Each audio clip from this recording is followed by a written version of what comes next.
RTC MD Nagireddy Khammam నూతన బస్టాండ్ను అకస్మాత్తుగా తనిఖీ చేశారు. బస్టాండ్ ప్రాంగణమంతా తిరుగుతూ ఆర్టీసీ అధికారులను బస్టాండ్లో ఉన్నటువంటి సమస్యలను అడిగి తెలుసుకున్నారు.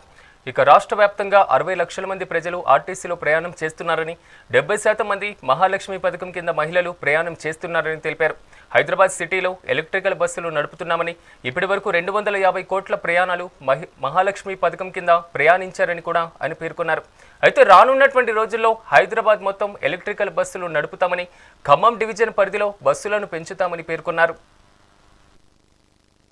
మన రాష్ట్ర ఆర్టీసీలో ప్రతిరోజు కూడా దాదాపు 60 లక్షల మంది ప్యాసింజర్స్ని ట్రాన్స్పోర్ట్ చేస్తుంటాం మనం. దాంట్లో దాదాపు 70% మహాలక్ష్మికి సంబంధించినటువంటి విమెన్ ప్యాసింజర్స్ ఉంటారు.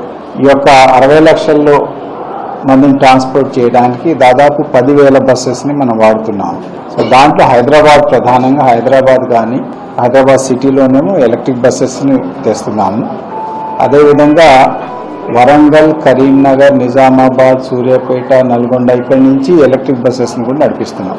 500 ఎలక్ట్రిక్ బస్సెస్ని నడిపిస్తున్నాం. సో 9వ తారీఖు వరకు ఆ రోజు వరకు తీసుకున్నాం. బట్ ప్రతిరోజు కూడా దాదాపు 40 లక్షల మంది మహాలక్ష్మికి సంబంధించిన ప్యాసింజర్స్ ఉంటారు.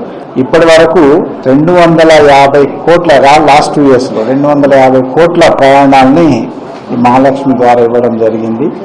సో దాంతో 8,500 కోట్ల రూపాయలు మేము ఆదా చేసుకున్నాం.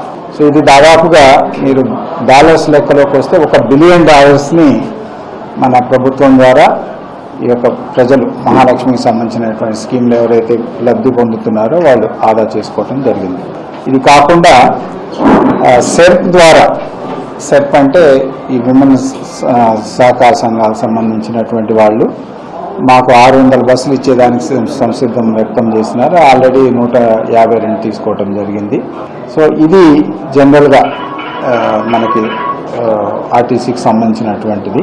సో జనరల్గా హైదరాబాద్కి సంబంధించి అయితే మొత్తం బస్సెస్ అన్నిటి కూడా ఎలక్ట్రిక్ చేద్దామని ఆలోచనతో ఉంది.